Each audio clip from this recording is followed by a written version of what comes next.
Tudo bem, gente? Bom dia, boa tarde, boa noite, boa madrugada. E nós vamos para mais um conteúdo. Eu vou estudar agora Paulo Freire, Pedagogia da Autonomia.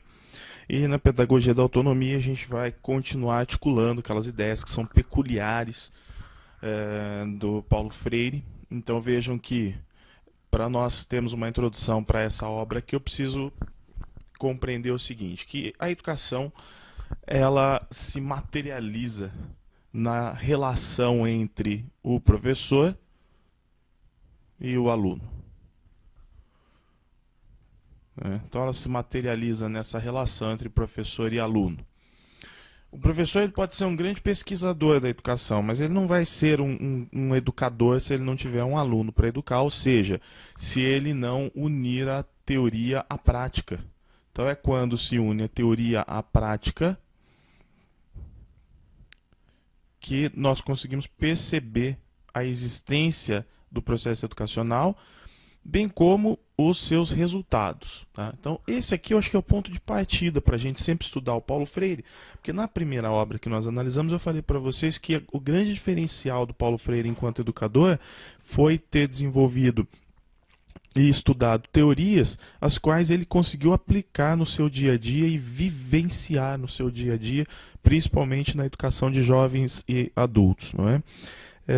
Então, dentro dessa ideia aqui, um outro ponto que a gente precisa só fortalecer e repetir é o seguinte: o professor e o aluno, ambos são sujeitos ativos desse processo. Então, o professor e aluno são sujeitos ativos no processo de ensino-aprendizagem.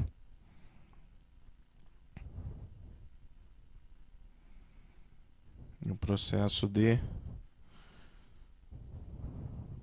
ensino-aprendizagem. Então, ambos não se reduzem a objeto um do outro. O aluno não é um mero objeto do professor, o professor não é um mero objeto. Isso quer dizer o quê? O professor ele não é simplesmente a figura que ensina ao aluno e o aluno não é simplesmente a figura que aprende com o professor. Ambos aprendem juntos. Então, ensinar não é simplesmente transmitir conteúdos. E não sendo isso, nós precisamos ver então novas perspectivas aqui do Paulo Freire. Tá bom? Ótimo. Beleza. Bem, o que eu tenho aqui de extremamente importante nessa obra aqui? Então, o primeiro ponto eu acho que é isso. Um aprende com o outro. Ambos são sujeitos ativos, não se reduzem a meros objetos, né? no processo de ensino-aprendizagem. Ensinar é simplesmente transmitir... Opa, desculpem. Ensinar não é. Né? Ensinar não é simplesmente transmitir conteúdos. Ensinar não é simplesmente transmitir conteúdos. Nessa obra, o Paulo Freire o foco dela é indicar o seguinte: quais são as exigências do processo de ensino? Quais são as exigências direcionadas ao professor? E talvez o grande ponto a se analisar aqui é a questão da criticidade. Então eu vou começar pela criticidade, porque ensinar exige criticidade. Exige tanto a criticidade do professor, quanto a criticidade a ser gerada no aluno. E para isso, Paulo Freire tem uma frase na obra bem interessante, que ele diz assim, depois você vai parando aí, você anota. Quanto mais criticamente se exerce a capacidade de aprender, tanto mais se constrói e desenvolve a curiosidade epistemológica, sem a qual não alcançamos o conhecimento do objeto.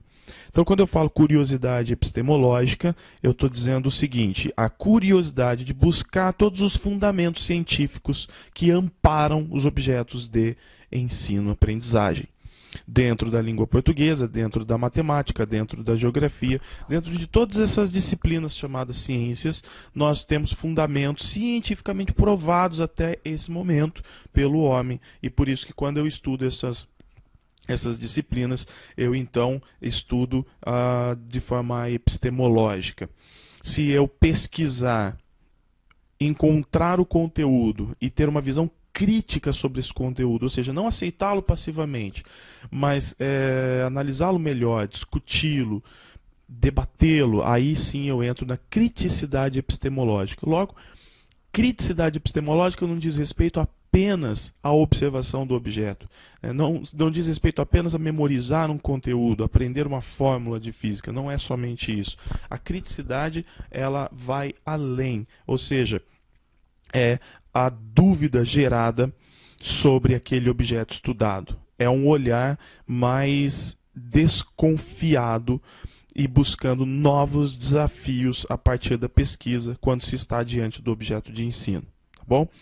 Para os curiosos, de onde vem a palavra episteme? Vem da filosofia grega. Na filosofia grega, nós temos duas vertentes básicas do conhecimento: a doxa e a episteme. A doxa é o pensamento senso comum, a opinião, né? Então, as doxografias são escritos que partem da opinião subjetiva da pessoa, né? Então, a minha opinião, doxa. Agora, a razão, aquilo que é fruto da razão, fruto de um fundamento científico, isso é a episteme, ou seja, aquilo que a razão elaboraria e que seria algo incontestável. Não vamos discutir isso porque essa conversa, obviamente, ela vai ganhar novos campos aí. Bem, mas a verdade é que quando eu falo de epistemologia, eu falo de algo cientificamente bem fundamentado, né? Não falo de meras opiniões. Mas mesmo aquilo, para o Paulo Freire, mesmo aquilo que é cientificamente fundamentado, mesmo aquilo que foi formalmente produzido, ele precisa ter um olhar de desconfiança sobre si. Nós precisamos olhar com desconfiança esse determinado objeto. Então, por isso que eu acho esse texto, essa parte muito interessante, né, que eu vou até repetir. Quanto mais criticamente se exerce a capacidade de aprender, tanto mais se constrói e desenvolve a curiosidade epistemológica, sem a qual não alcançamos o conhecimento do objeto. Tá? Uma frase bem interessante. Ensinar exige também o quê? Exige, aliás, dentro da criticidade, deixa eu falar uma coisa para vocês. Então, eu estava falando de epistemologia, né? Vejam que, quando eu penso no meu aluno, nós temos falado várias vezes aqui que o professor precisa, deve, é muito importante que se valorize as experiências prévias do aluno. Então, o conhecimento do meu aluno, ele está baseado em experiências e naquele conhecimento obtido a partir de processos formais, processos metodológicos. Processos formais. Então, processo formal, eu vou à escola e aprendo, tá bom? Então, o conhecimento do meu aluno, ele está aqui. Experiências mais processos formais. Quando o professor une isso aqui, aproveita a experiência do aluno para fazer com que ele compreenda melhor um objeto, isso não quer dizer que o conhecimento formal venha a substituir as experiências. Então eu vou colocar um sinal de mais. Experiências e conhecimentos formais se complementam. E a partir do momento que eles se complementam, o aluno deixa de ter, então, uma visão ingênua da realidade. Então o aluno parte de uma visão ingênua da realidade, o que nós chamamos de senso comum. O que nós chamamos de senso comum. Então eu vou colocar aqui, visão ingênua da realidade, o senso comum. O aluno sai dessa visão ingênua e ele parte para uma visão chamada então de ou visão epistemológica, ou então uma visão racional. Eu não gosto muito desse nome, porque a racionalidade ele é muito contestada, mas alguns usam também. Ou então visão crítica, essa eu gosto mais, visão crítica.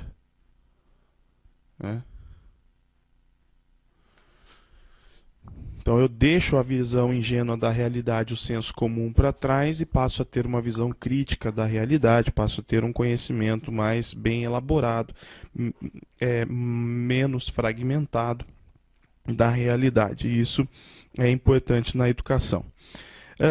Do ponto de vista do método, né, ensinar exige também para o Paulo Freire uma coisa chamada rigorosidade metodológica. Eu vou colocar aqui, rigor metodológico. O rigor metodológico representa o quê? A fidelidade do professor com princípios de ensino. Como, por exemplo, quando eu considero como importantes para o ensino a pesquisa, Então, é considerar, valorizar a pesquisa e, de fato, utilizar a pesquisa no processo de ensino-aprendizagem é um rigor metodológico, ou seja, na minha metodologia não pode faltar pesquisa. E a partir da pesquisa, a partir dessa ideia, dessa vertente que a gente segue, eu vou encontrar aqui também os estímulos e desafios ao aluno. Estímulos e desafios ao aluno. Então, eu preciso desafiar o meu aluno, eu preciso tirá-lo da zona de conforto para que ele repense tudo aquilo que está ao seu redor, na sua realidade. Eu ofereço o objeto como algo que supostamente poderia estar pronto, mas indago ao meu aluno. Será que isso que nós estamos diante, que já foi produzido formalmente, será que está correta essa informação?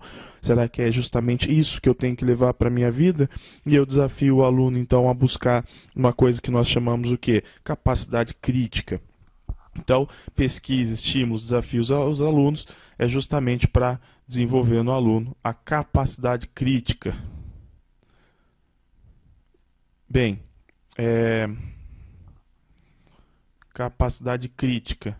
O que vai acontecer aqui, que está dentro também dessa exigência do ensinar, é que a partir da pesquisa, estímulos ao aluno, né, da capacidade crítica, o tempo todo nós estamos buscando o novo. O tempo todo eu quero isso aqui, ó, o novo. Novos conceitos, novos pensamentos.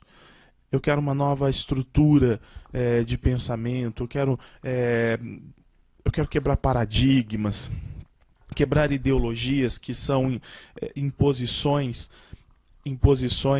dominantes na sociedade, não é? Então, a busca pelo novo é extremamente importante. E se eu estou buscando a possibilidade do novo a partir da pesquisa, de estímulos e tudo mais, eu estou diante de um desafio educacional bem importante, né? Um outro ponto aqui que está dentro desse rigor metodológico é o diálogo, né? Aqui eu vou encontrar também o quê? Aqui eu encontro outras palavras aqui, como o diálogo. Aqui eu encontro, por exemplo, a não memorização. Então, eu não posso limitar os estudos, a aprendizagem à memorização, tanto no caso do aluno quanto do professor. Muitos professores, isso é engraçado, isso eu percebi no concurso que teve aqui do estado do Paraná. Então, ou teve a prova prática, didática. O que os professores faziam? Decoravam 20 minutos de aula, chegava lá e falava, a banca percebia, não é?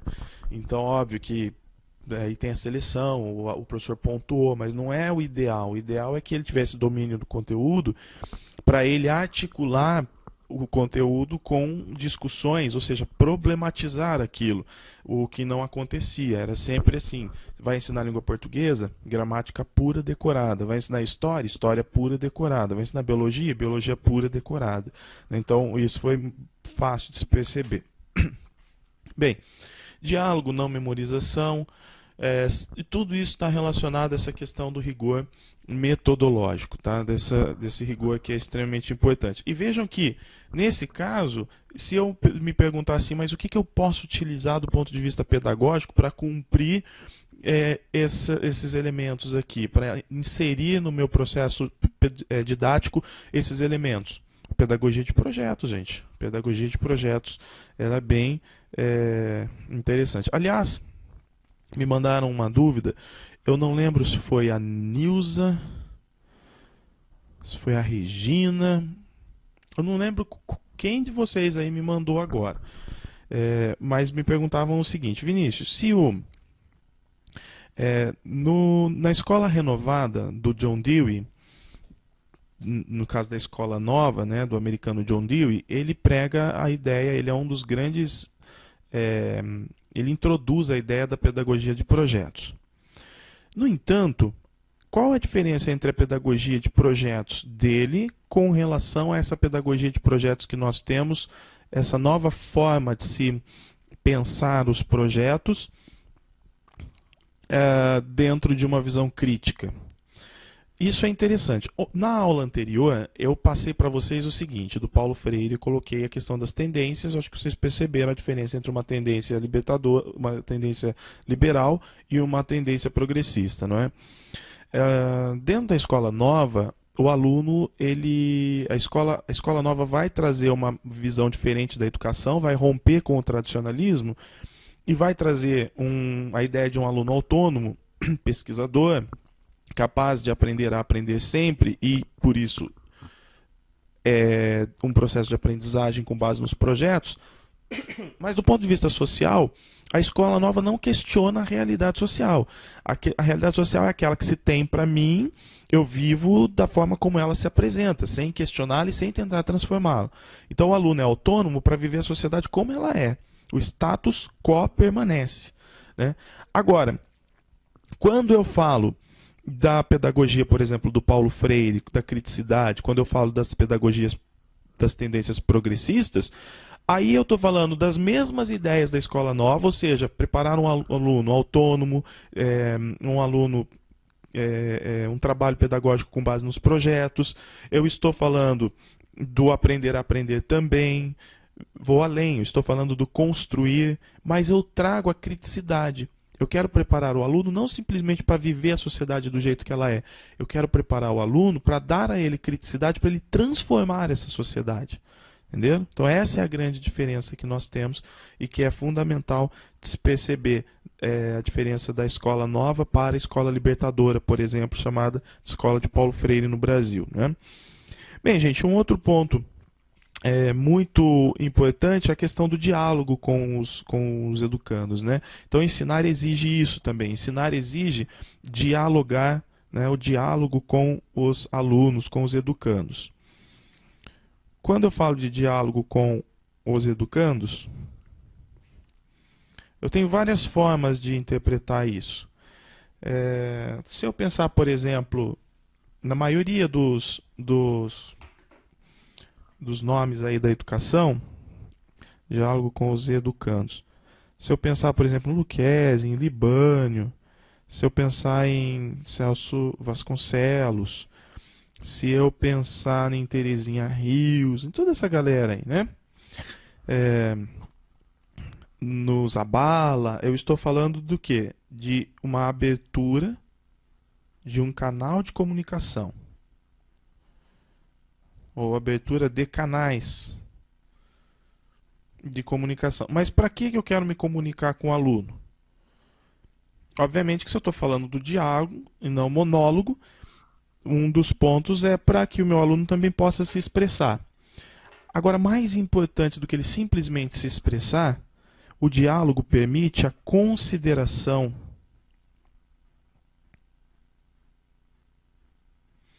e compreensão dos saberes construídos pelos alunos em suas comunidades.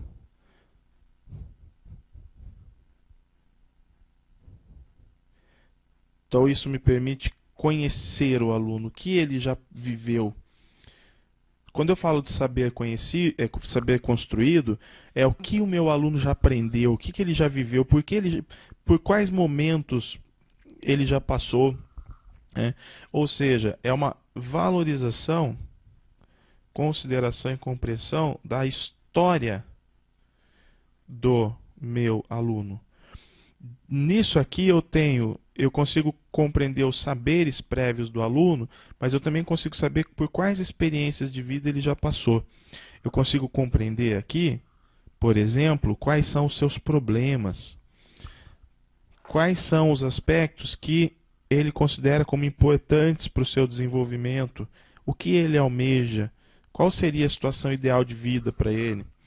Isso tudo vai auxiliar no planejamento do professor para eu, então, ajudá-lo a ter conhecimentos significantes para ele conseguir superar todas essas dificuldades que ele enfrenta e também buscar os seus sonhos.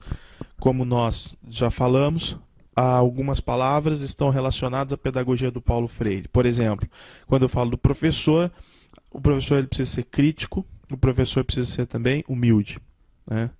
Quando eu falo do aluno, eu preciso conhecer a história do aluno. E nessa relação é preciso ter esperança, né? Na visão do Paulo Freire. Pessoal, o que mais que nós temos aqui de bem importante para a gente estudar? A questão de que o ensino exige também a consideração da estética e da ética. Estética e ética. Ou seja, quando eu ensino, educo o meu aluno, eu também quero dar a ele uma educação moral. Então, o aluno, o educando, também precisa receber educação moral. E a educação moral é importante porque dentro da ética e da moral eu tenho valores. Eu tenho modos de pensar, de agir.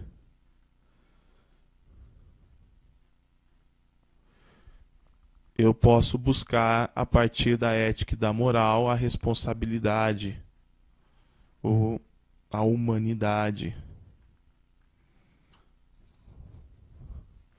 E isso tudo influencia nas atitudes do meu aluno. Isso tudo influencia nas atitudes. Então a educação ela também precisa dar ao aluno isso aqui, né? Não um padrão estético e ético, mas uma reflexão sobre a estética e a ética para que o meu aluno absorva, se aproprie desses valores que são importantes na vida do ser humano. Ou seja, o pensar do aluno deve estar ligado aos princípios éticos. Essa é a questão. O pensar do aluno deve estar ligado aos princípios éticos. E isso aprende-se na escola também. Obviamente que a educação informal também ensina. A gente tem outras instituições, como é o caso da igreja. Mas a escola também ensina isso. Outro ponto analisado pelo Paulo Freire é que ensinar exige o exemplo, né? Então isso aqui é muito simples. Não basta o professor simplesmente falar, ensinar, faça o que eu falo e não faça o que eu faço. Ele precisa ser um exemplo. Por isso que a gente fala, o professor ele quer ensinar o aluno a escrever, ele precisa ser um escritor também. Quer ensinar o aluno a ler, ele precisa ser um leitor. Quer ensinar o aluno a ser crítico, ele precisa ser crítico. O aluno precisa ver o professor como um espelho. Olha, é esse o caminho que eu estou seguindo. Eu posso ser melhor ou talvez não seja tão bom quanto o meu professor, mas esse é o caminho que eu sigo. O que nós temos na educação são professores exigindo conteúdos do aluno, porque existe a moda, né, de se cobrar, o aluno não estuda, ele não pesquisa, hoje em dia esses alunos não sabem escrever, mas o professor também não sabe. A gente sabe disso, né? Então, vamos quebrar com esse paradigma, essa crítica. Toda hora eu critico o aluno, porque essa geração, não tem nada de errado com essa geração. É uma geração como qualquer outra. Não tem nada de errado com essa geração. Tá? Então, nós precisamos ter um pensamento mais crítico da realidade nesse sentido e fazer uma autoavaliação. Será que eu estou tão preparado quanto eu cobro o meu aluno para que ele esteja também? Isso é bem importante, gente. Bem, um outro ponto, gente, que aí acaba... Isso tudo vai criando uma rede, né, de competências no que diz respeito a ensinar, é a questão da rejeição a qualquer tipo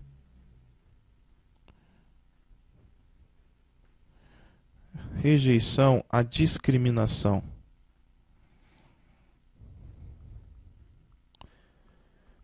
Então, quando eu falo de rejeição à discriminação, eu estou falando, em outras palavras, de valorização da diversidade, de defesa à diversidade cultural.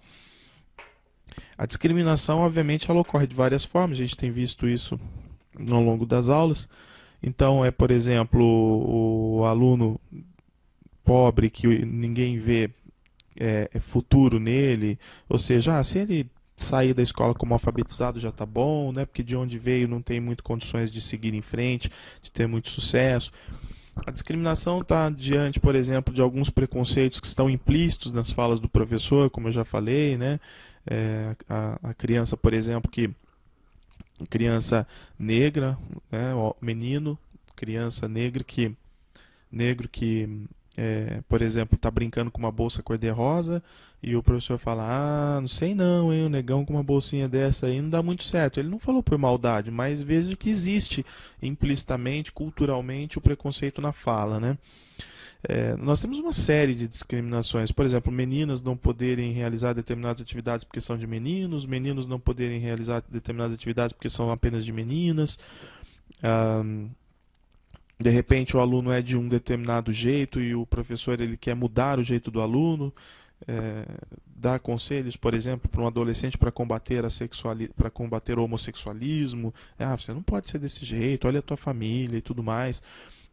Então, não é a forma correta de se ajudar e isso gera discriminação, a questão das notas, da repetência.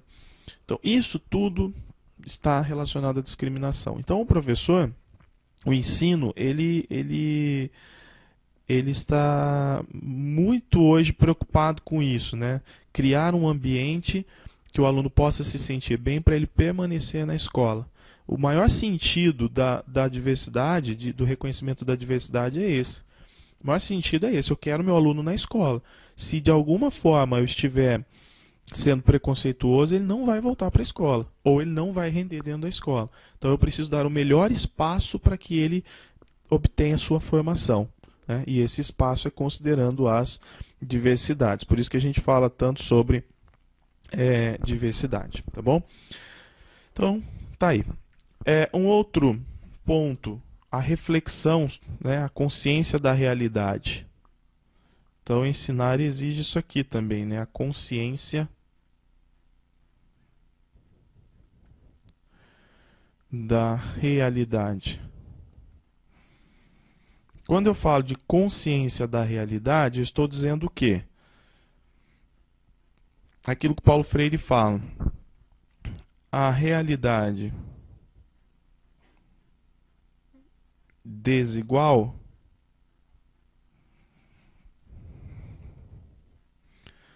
pode ser transformada para uma realidade de igualdade. É possível. Agora, para que isso ocorra, o que eu preciso ter? Consciência. Eu preciso saber o que dentro dessa realidade promove a desigualdade. Refletir, né? Então, um olhar em distanciamento, reflexão e depois compreensão para transformação. Essa é justamente a ideia que nós temos. Então existe aí aquilo que o Paulo Freire chama, né, de uma necessidade do indivíduo se reconhecer nessa sociedade e saber a sua situação de dominado. Né? Reconhecer a sua situação de dominado. E qual é a base dessa sua situação de dominado? No entanto, essa realidade que se mostra desigual, dominada por um determinado grupo, por classes sociais mais ricas, né? Ela pode sim ser transformada, mas sem educação, com pessoas analfabetas, isso não acontece, porque a pessoa analfabeta ou a pessoa com baixo grau de instrução, ela não tem condições de reconhecer essa dominação, ela simplesmente aceita a dominação passivamente. Ela aceita os baixos salários, ela aceita a exploração, ela aceita a falta de serviços de qualidade, ela aceita, por exemplo, a imposição de regras também desiguais pelas empresas privadas, ela aceita as incoerências geradas dentro do Estado neoliberal, ou seja, tudo isso que eu estou falando dentro de uma visão marxista, né? Porque eu estou reproduzindo o Paulo Freire, tudo dentro de uma visão marxista.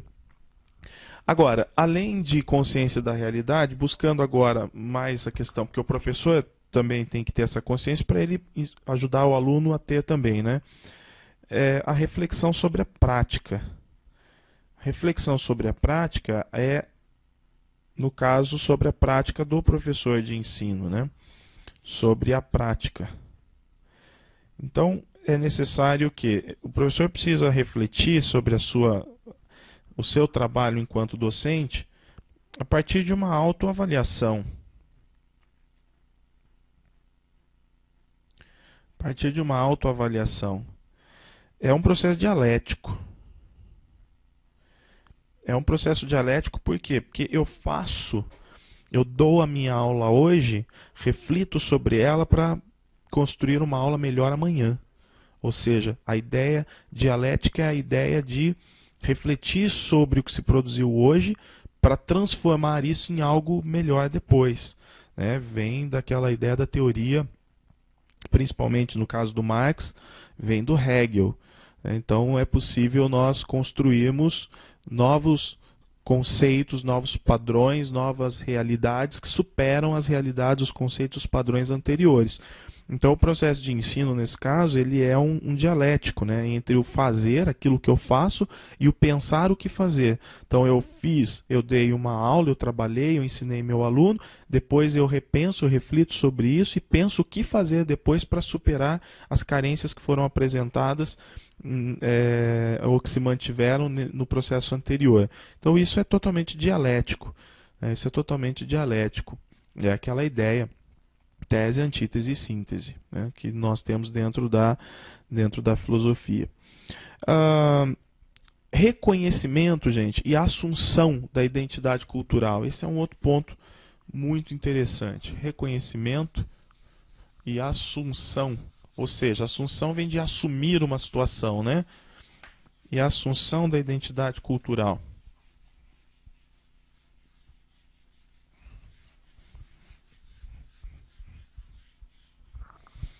Reconhecimento e assunção da identidade cultural.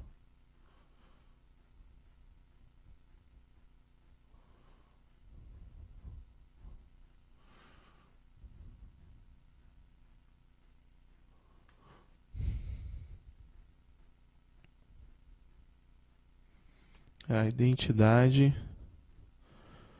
cultural.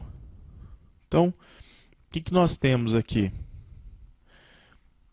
O professor precisa oportunizar, dar experiências ao educando para que ele vivencie a realidade, para que ele assuma a realidade e para que ele se identifique com a realidade. Né? Para que a identificação, para que a identidade seja tanto uma identidade construída, tanto uma identidade coletiva, quanto uma identidade individual. Então, quando nós falamos de experiências, nós estamos falando também de situações informais. Então, avaliar e considerar o que o aluno vive no dia a dia e também promover experiências dentro da escola para ele, contextualizadas com o dia a dia, dá a possibilidade do aluno perceber melhor a realidade na qual ele vive. Então, eu tenho condições de construir cultura, de perceber a cultura vigente, compreender e agir, transformar, né, com base nesse padrão cultural, e então construir uma identidade coletiva de pertencimento a um determinado grupo, a uma determinada sociedade, a uma determinada cidade, e também de construção da própria identidade cultural. Então, isso é uma coisa que a gente tem falado bastante em outros casos, né? Então, a construção da identidade cultural o professor que ajuda o aluno a alcançá-la, valorizando as experiências que esse aluno tem na sua realidade. A questão da consciência do inacabado. Então, a consciência do inacabado é um outro ponto aqui, gente. Então, ensinar exige isso também, consciência do inacabado. O que é a consciência do inacabado?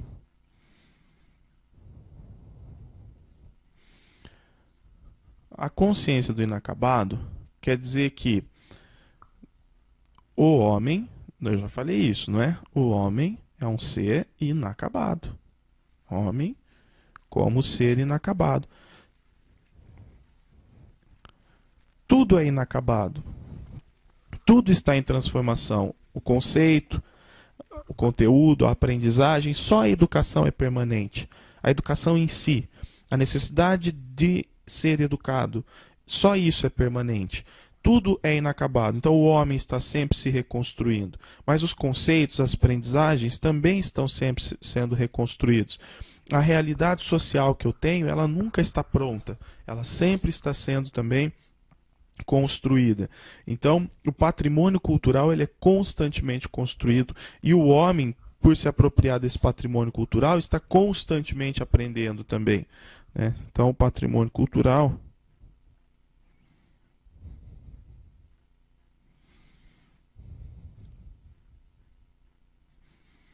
é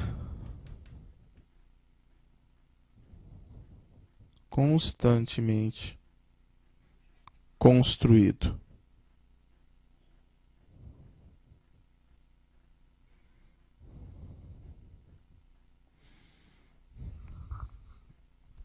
Ok? Patrimônio cultural é constantemente construído. Logo, o homem sempre precisa se apropriar desse patrimônio cultural e conforme as gerações vão vindo, novos aprendizados, novos conceitos vão se agregando à herança cultural histórica, né? Gente, nós temos outros pontos que eu acho que fica bem assim, fica bem claro no Paulo Freire, como por exemplo, coisa que nós já falamos.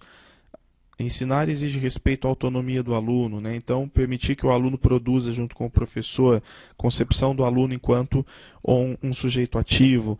Ensinar exige uma reflexão sobre a realidade, já falamos bastante disso também. Refletir a realidade para poder, então, pensar em transformação, reflexão da... Aliás, o professor, ele não apenas ajuda o aluno a refletir sobre a realidade, mas como a própria comunidade. O professor ajuda a comunidade a reconhecer os problemas existentes dentro dela, para que ela possa trabalhar em prol dessas mudanças e tudo mais. É muito comum, gente, eu, por exemplo, já fui em treinamentos de associação de bairro, é muito comum, as pessoas se associam, mas não sabem o que fazer, né? Tudo bem, mas nós vamos brigar em prol do que, como eu vou fazer isso? Então a instrução, é a questão da instrução. A instrução ela dá poder ao indivíduo para que ele possa agir, para que ele possa se movimentar. Eu já fui várias vezes, as pessoas são muito bem intencionadas, mas quando fazem uma reunião não existe a questão técnica que possibilite a atuação e que possibilite a cobrança do órgão público, né, do governo, no caso do prefeito, dos secretários. Então é muito difícil mobilizar pessoas, gerar ideias e criatividades quando não se tem um padrão educacional que favoreça isso. Então é um ponto crítico aí, o Paulo Freire viveu isso, né? Por isso que ele nos traz muito bem. Bem, pessoal, aí nós vamos ter dois outros pontos que são fundamentais, que é o seguinte: a diferença entre autoridade e autoritarismo do professor, né? Então, ensinar exige autoridade do professor, não autoritarismo. Quando o professor tem autoridade, ele tem domínio sobre aquilo que ele ensina, do ponto de vista técnico-científico, mas ele também tem a capacidade de usar todos esses elementos que nós estamos discutindo aqui, né? Todas essas exigências. Então, o professor ele constrói essa relação horizontal com o aluno. O professor ele tem competência para desenvolver o aluno, tanto técnica com relação ao conteúdo que ele ensina, como também com relação à relação que ele tem com o aluno. Então, ao dar liberdade e mediar a relação do aluno com o mundo, com os saberes exteriores que são transformados dentro da escola, o professor também dá responsabilidades para o aluno assumir e, consequentemente, desenvolve a sua autonomia. Então, esse professor com autoridade é aquele que tem segurança de todo o processo de ensino-aprendizagem com base nesses valores que o Paulo Freire nos ensina. E isso é diferente de autoritarismo, não é? O professor com autoridade, ele mantém a disciplina também, ele também controla a liberdade do aluno para que ela não seja uma libertinagem, só que ele faz isso gerando interesses no aluno, gerando consciência de que o aluno precisa colaborar com ele. E o aluno faz isso conscientemente, diferentemente do professor autoritário, né, que sempre precisa impor alguma coisa para ter uma contraprestação do aluno, porque o aluno, em outras palavras, ele percebe que o professor deixa a desejar. Então, eu tive professores, por exemplo, na escola pública que eram muito bravos, né, falavam, gritavam, tinha muita disciplina na sala, porque senão as punições elas existiam, e o que também não faz mal para ninguém, né, existir disciplina, mas a gente percebia que no momento de se ensinar era tudo muito confuso, era tudo muito... não havia respeito a critérios de ensino, então era aquele professor que era muita disciplina e pouca competência, né? Então, infelizmente, tive muito desses professores também. Bem, pessoal, e a educação também o ensino também exige a compreensão de uma educação ideológica, a questão da ideologia. Então a ideologia é o que o Paulo Freire diz, ela anestesia a mente, né? Anestesia a mente. Se eu estou diante de um posicionamento ideológico, de uma ideia defendida nessa dimensão mais ampla, então a tendência é que a pessoa sem instrução aceite passivamente o conceito, o conteúdo, né? Então, quando eu falo de partidos políticos, de reformas políticas, a gente fala, nossa, olha, o governo fez isso, que bom que ele está sendo, mas eu não consigo enxergar por trás disso a realidade, os bastidores, né? Então, existem várias ideologias. Eu, por exemplo, na minha concepção, todo mundo tem um padrinho do ponto de vista da filosofia. Conforme você vai estudando, vai percebendo o que se desenvolveu na sociologia, na filosofia, todo mundo tem um padrinho. Então tem uns que são marxistas, outros são mais positivistas, outros são mais historicistas, né, mais weberianos. Então nós temos uma padrinhagem, né? A gente vai estudando e nós vamos percebendo. Dentro da educação nós temos os freirianos, nós temos os savianistas, que se diz hoje, né? Aqueles que seguem muito as ideias do Demerval. Então isso tudo, gente, diz respeito a um apadrinhamento que todo mundo tem. Todo professor, todo intelectual tem um apadrinhamento, um caminho de pensamento. Mas eu tenho que perceber muito bem que a ideologia, a gente precisa perceber de uma forma crítica que a ideologia, ela leva realmente uma passividade.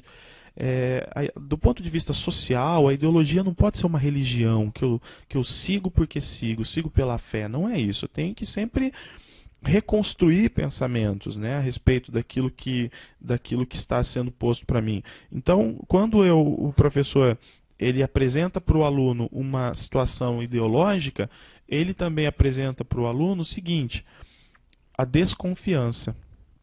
Então o professor ele vai dizer o seguinte, olha, esses fatos que estão aí, esses números, esses índices, essas teorias, elas são fruto da realidade. Nós vivemos a realidade. E, portanto, nós precisamos compreender esses números, eu preciso viver esses números, considerá-los, mas sempre desconfiando, para que a ideologia, a ideia fixa e religiosa em torno de um conceito não seja um anestésico para a mente da pessoa e a faça deixar de pensar e a torne uma pessoa sem reflexão, sem criticidade, não é? Bem, eu acho que nós vimos aqui pontos muito importantes da pedagogia da autonomia que te ajuda a resolver aí qualquer prova sobre essa obra em concurso público, tá bom? Então, dê uma lida no material de apoio e a gente continua, gente. Até a próxima.